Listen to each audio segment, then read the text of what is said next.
it sort of demanded that it be done in the conventional way, and the only conventional way was that we should go and play outside, and we should have a proper soccer ball. On the mainland, the fight for black rights continued with demonstrations which extended abroad. Ignorant of what was happening in the outside world, the prisoners on Robben Island pursued their own battle by protesting for the right to play soccer at weekends. In effect, this campaign became symbolic of their larger crusade against apartheid. We represented ourselves personally to the commander-in-chief whenever he came to take inspection, and we wrote letters and demanded that we be allowed to play soccer. Tony, myself, would go and confront these people, and the reaction was punishment. The warders were very, very aggressive, very atrocious. Physical assaults, verbal assaults, emotional torture, etc.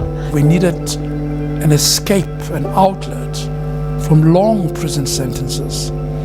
And one of these ways would be to have organized football played on Robben Island.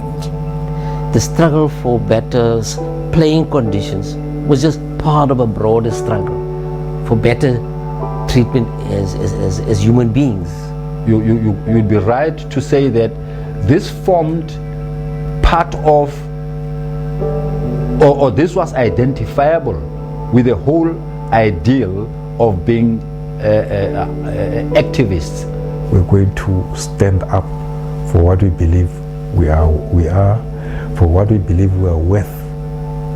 So then, in an ironical way, the struggles started right inside prison.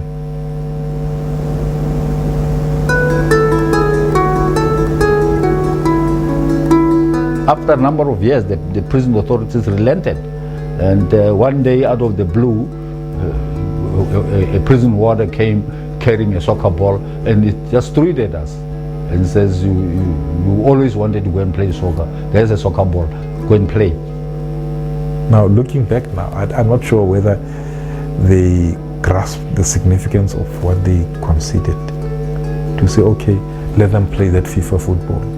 It took us a while before we could erupt into this hilarious joy, and we went running out and screaming and kicking this thing all over the place and falling all over each other, and it was quite funny. It was remarkable. And I think we succeeded. Every inch that the authorities gave was a victory, and it sort of also reinforced the idea that indeed one day we will be free as a people of a country. Although we're in prison, but we're not isolated, because as we kick that ball, we know that through it we're relating to the world. It was a great escape, and we used it to good effect in order to continue fighting apartheid. They played on a field outside the compounds. Goals were made from driftwood and old fishing nets washed up from the sea. The noise of every kick and every cheer from his fellow inmates filtered through to Nelson Mandela's cell, helping to keep his spirits up. The prisoners set up 8 teams and even founded their own football association, which they called the Makana FA. It was chaired by Dikgang Ernest Moseneke, who today is South Africa's Deputy Chief of Justice. As chairman, Dikgang drew up strict regulations, enlisted referees, and devised leagues and fixtures.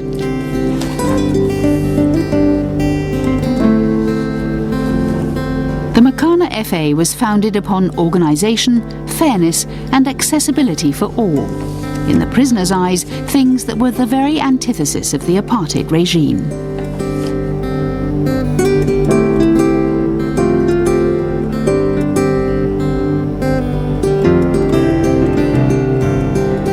Well, the first job Idris and I, as chairman and he was secretary, was to draft the constitution.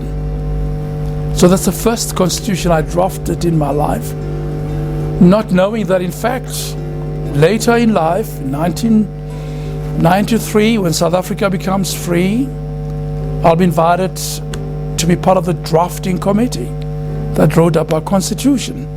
Some tests were extremely serious, like Ernest Maseneke, Mark Shinners, a chap called Indris Naidu. But just generally people wanted to do things properly.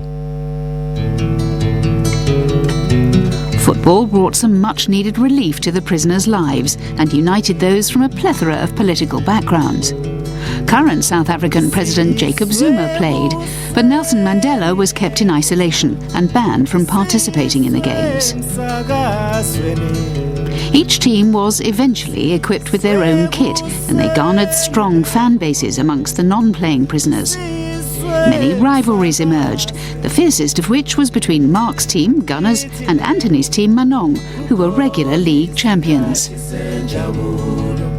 The game between Gunners and Manong was always an epic moment on Robben Island.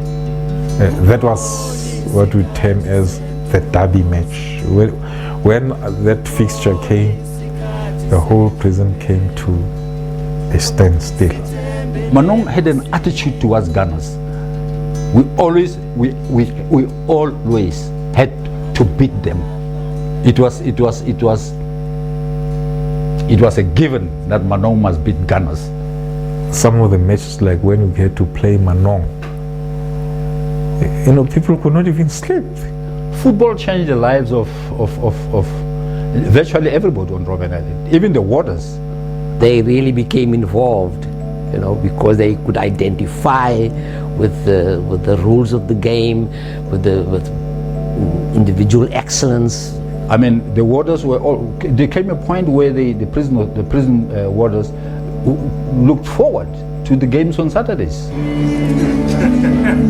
Football helped the prisoners, and eventually other sports and hobbies were permitted on the island.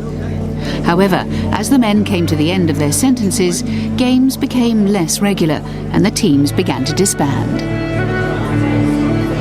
For the prisoners, release was tinged with bittersweet emotions.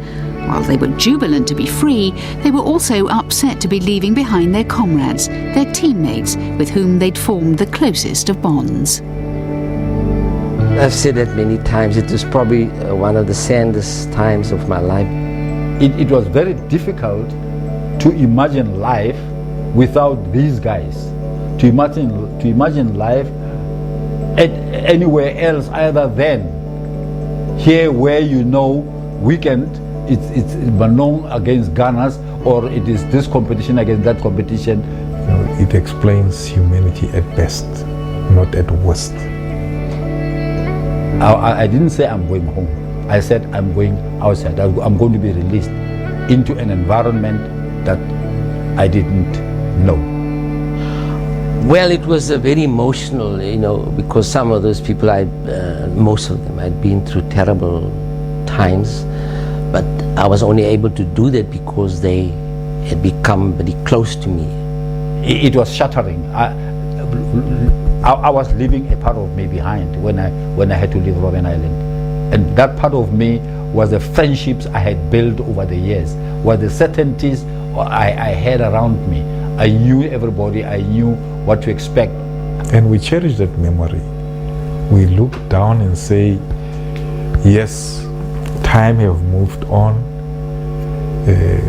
Great figures like Nelson Mandela have moved on, but that memory will never pass on. In 2007, the Makana FA was granted honorary membership of FIFA.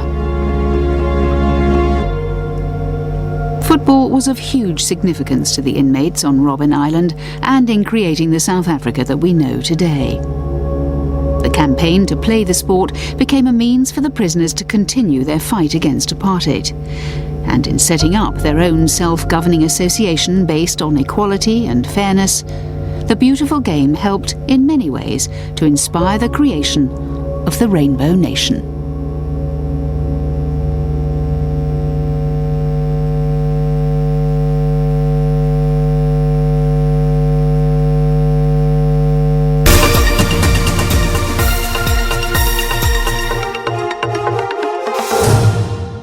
Our stories, How do I begin?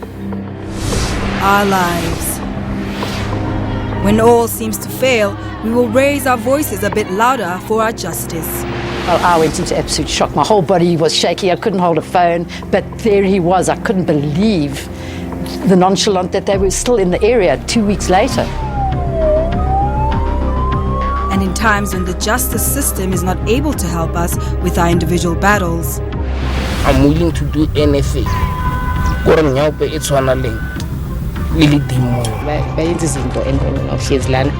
are you doing? Nothing. Feeling sorry for yourself? No, it's not an option. these are our stories on Cutting Edge Channel 404.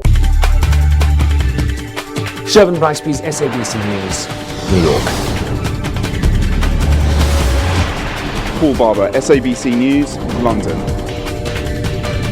Tebu Mokobo, SABC Ufa go tswa mo Russia. Neha Punya, SABC News, Saharanpur in Uttar Pradesh in India. Other than that,